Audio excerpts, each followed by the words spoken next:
If you've ever sparred or honestly even just watched a fight where one person has a massive height and reach advantage, you know exactly how intimidating it looks. It's the ultimate David versus Goliath scenario, right? The taller fighter just kind of sits on the outside, firing these long, punishing shots, while the shorter fighter is just desperately trying to cross what we call the kill zone. Well, today, we're breaking down the absolute survival guide for crossing that exact zone. We're going to look at the mechanics of a high-level biomechanical hack called the stance shift and see exactly how it completely neutralizes a longer opponent's reach. But before we get to the solution, we've got to talk about the problem. 90%. It's a staggering number, but it's absolutely true. The moment a shorter or defensive fighter tries to step inside on a longer opponent, 90% of them make the exact same critical mistake. And what is that mistake? Well, they move in a straight line. Moving in a straight line creates this nasty situation we call the kill zone trap. Just picture a tall fighter with a super long jab and a sharp straight right hand. To them, a boxer just walking straight forward down the center line isn't a threat at all. That's just a slow-moving target. Think about what happens when you try to bridge that gap linearly. You step straight in, boom, you're met immediately with a stiff jab right to the teeth, and your momentum is completely shattered. You get reset all the way back to the outside. You do that, 3 or 4 times, and your legs get totally exhausted before you've even landed a single clean punch of your own. It's incredibly frustrating. And this brilliantly illustrates why that happens. We really need to look at what shorter legends, guys like Roberto Durán or Mike Tyson, did differently. See, when you use traditional linear footwork, taking that standard big push step forward, your hips stay locked right there on the center line. And worse, to cover that massive distance, you have to overextend your lead leg.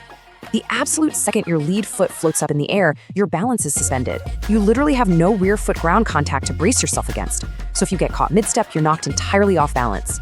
The stance shift, on the other hand, totally solves this by completely abandoning the center line and stepping right past the opponent's lead shoulder. I absolutely love this quote from our source material.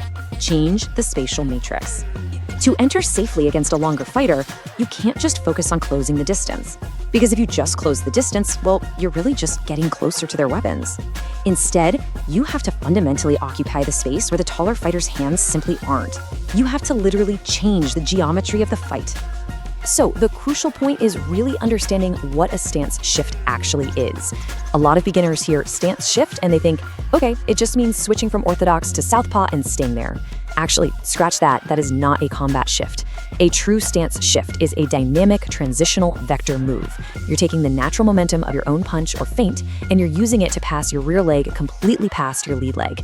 But here is the secret sauce. You aren't doing it straight forward, you're doing it on a sharp 45-degree diagonal angle. Now, you might be wondering, why is that 45-degree angle so devastating? Let's break down exactly how it neutralizes reach. First off, stepping at 45 degrees completely removes you from their sight line. Their eyes and brain are locked onto your head right there on the center line. When you shift diagonally, you effectively disappear into their blind spot like magic. Second, it smothers their long weapons. Long punches need distance to accelerate, right? By shifting onto their flank, their lead arm gets jammed right up against your body, totally disabling their jab and their hook. And third, it preloads your power hip. As your rear leg steps forward into that new lead position, your weight naturally shifts right over your front thigh. You are instantly wound up for a devastating liver shot or a short lead hook from an angle they can't even see coming. It's just a brilliant piece of biomechanics. Let's move to and see how this builds, because obviously knowing the theory is one thing, but execution is the whole shebang. A sloppy shift is honestly just as dangerous as walking straight in. Safely entering the pocket requires precise execution. So let's break this down into a really practical 3-phase sequence that you can actually start training today. Here's the high-level roadmap of the 3-phase shift entry breakdown. We've got the slip feint, the 45-degree vector step, and grounding the frame. Now, you have to think of these not as 3 separate robotic steps, but as one continuous, fluid biomechanical flow. When you link these together, this is the exact sequence that allows a shorter fighter to practically teleport safely inside the opponent's reach. So let's look at phase 1. All right, phase 1 is the slip feint, which is also known as occupying the guard. The golden rule here is pretty simple: never shift blind. If you just randomly try to step past someone, they're going to see your feet moving and just pivot out, or worse, crack you. Before your feet ever move, you have to give their eyes something to process. So you dip your head slightly off-center to the outside of their lead hand, or you just throw a soft probing jab. Elevating their guard like this forces them to brace for a head-on attack, and when they brace, they freeze their feet for just a fraction of a second. That split second, that's your window. Once they're frozen, you trigger phase 2, the 45-degree vector step. As you slip, you emphatically do not step straight forward. Instead, you drive off your front foot and let your rear foot swing forward on that diagonal path, passing your front knee. Now, the absolutely crucial biomechanical detail to remember here is your posture. You must keep your hips low and your knees bent during this entire transition. If you stand up straight mid-shift, you completely lose your base and you become instantly vulnerable to a counter. So stay low and stay rooted. Finally, we arrive at phase 3, grounding and framing. You've made the diagonal step. Now you plant that shifting foot firmly on the canvas. That's now your brand new lead foot. Simultaneously, you post your lead forearm lightly against their lead shoulder or chest. This builds a structural frame. And why is this frame so absolutely crucial? Well, because it physically prevents that taller opponent from turning to face you and holds them in place, basically trapped, while also acting as a direct sensory anchor for you. You know exactly where they are just by feel.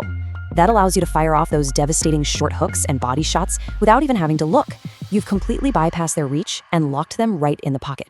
Now, what's really interesting about this slide is seeing how this advanced technique can easily backfire if you lose focus on your fundamentals. These are the 3 critical mistakes that will absolutely get you caught. Number 1, floating the hands. You know, when fighters focus really hard on fancy footwork, their hands inevitably drop down to their waist. You've got to keep your rear hand glued to your cheekbone during the entire step. Number 2, stepping too wide. Don't take a massive hurdler step. Keep your feet passing close to each other, about hip width apart, so you maintain a really tight center of gravity. And 3, forgetting the pivot. Once you complete the shift step, you absolutely must pivot your hips to face the opponent's side profile. If you don't do that, you're just standing sideways to them, and your ribs are just sitting there, completely exposed. So, how do we actually ingrain this into our muscle memory? Well, you can start implementing this today with this incredibly effective 5-minute mirror and heavy bag drill. For the first 2 minutes, just use the mirror. Stand in your base stance, throw a light jab, slip slightly outside, drive off the lead foot, and step that rear foot diagonally to land in a rock-solid shifted stance. Reset and do it about 20 times to really get the balance dialed in. Then for minutes 3 and 4, move over to the heavy bag, but no hitting just yet. Feint, shift on the 45-degree angle past the side of the bag, and practice placing that forearm frame. Really focus on smooth, weighted landings. Finally, for minute 5, put the whole shebang together on the bag. Long-range feint, shift step to the flank, frame, and then unleash a short rear hook to the body, followed by an upper hook to the head. Just 5 minutes, and you are actively rewiring your footwork. I want to leave you with this question. Will you stop playing the long-range game on their terms? Being the shorter fighter, or stepping in against a long-limbed opponent, it does not mean you have to take damage just to get close enough to give damage.